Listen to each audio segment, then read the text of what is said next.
diretso tayo dito sa service road. Dadaan tayo ng Bulungan. Bulungan yung Fisherman's Wharf. Yung bagsakan ng mga isda. Kaya pag binenta nila, bilasan na kasi binabagsak. Ganun ba yun? Dyan talaga dumadaong yung mga manging isda. At dyan may mga wholesaler na bumibili ng mga isda.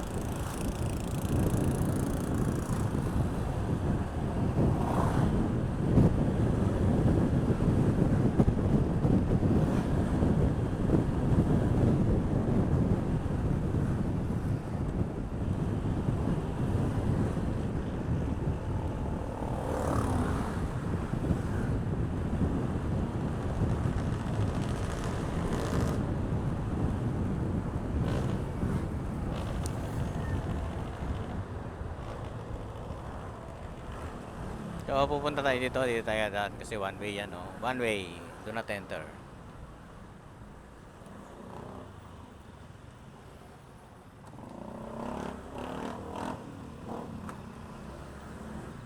Ayun lang.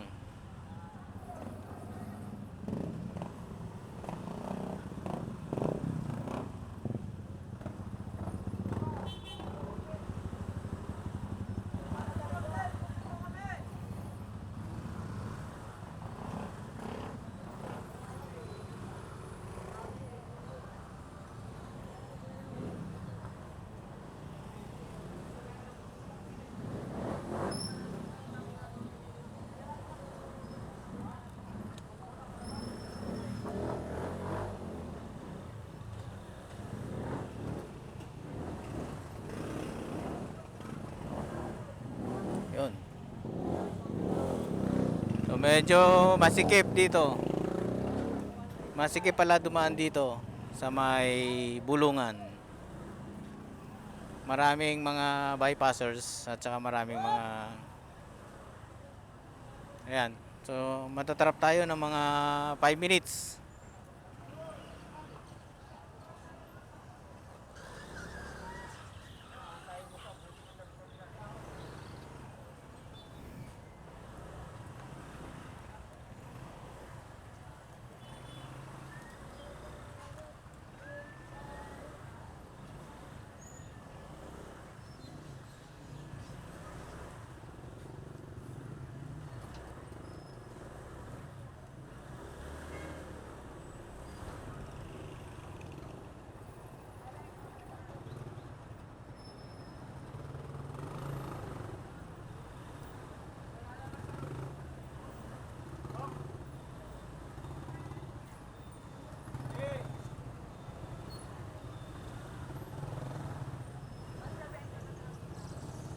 So, yun ang problema dito.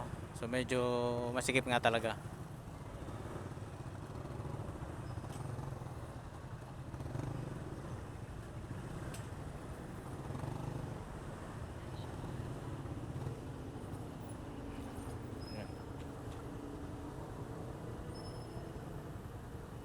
Masikip ang daan dito sa may Bulungan.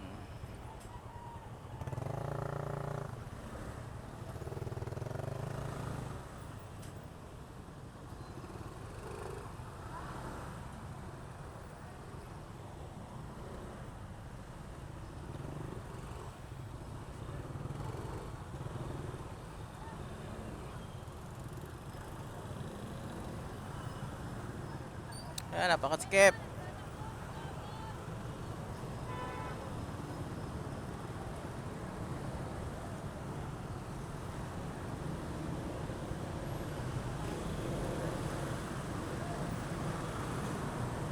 So, putik na putik yung ano. Ew. Kailangan balance eh.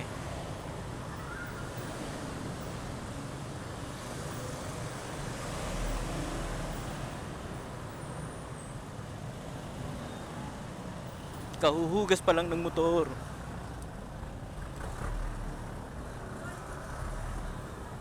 Yan, ang dami oh. Wow. Dami dito. Dami dumadaan. So masikip nga talaga. Around approaching 7 a.m. in the morning. Ayan, itsura dito sa may bulungan. Trap tayo, trap. Hindi tayo dapat dumaan dito. Ayan, ito pala itsura dito, tapos maputik pa. So hindi siya advisable.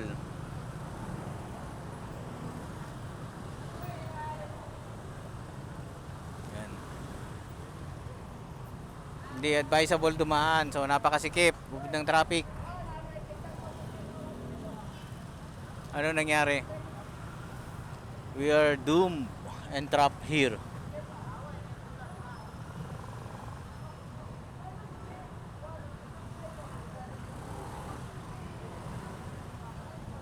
Ayan. So may palabas pa lang ano, sasakyan, 4 wheels. So talagang ano, bigayan lang dapat para makaraos.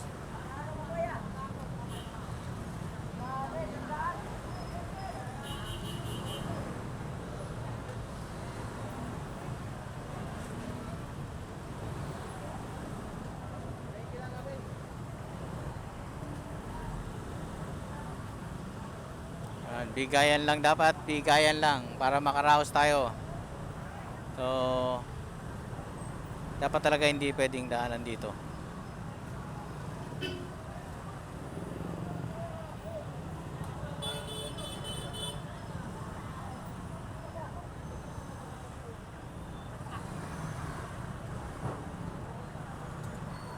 Ew, ew talaga, ew. Ew talaga, ew.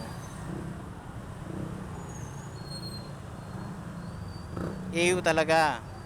So sablay yung ating daan dito. Pero ito sana yung pinakamalapit na daan papunta ng MOA, Ayala Malls at papunta ng kung saan pa man, papunta ng Parañaque, Metro Manila. Ayan, so talagang ang amoy medyo kalaban ng ating ilong.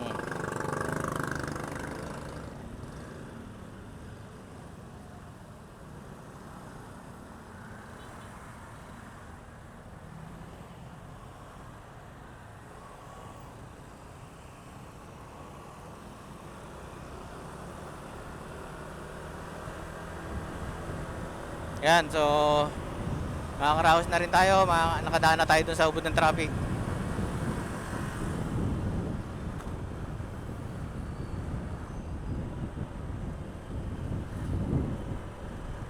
Ang ganda ng tulay dito.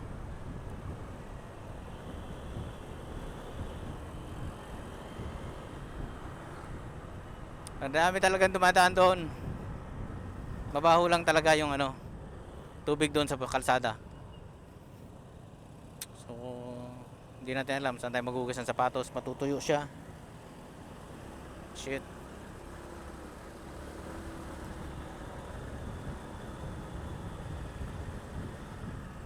So ito na naman, meron na naman dito. Syempre siksikan.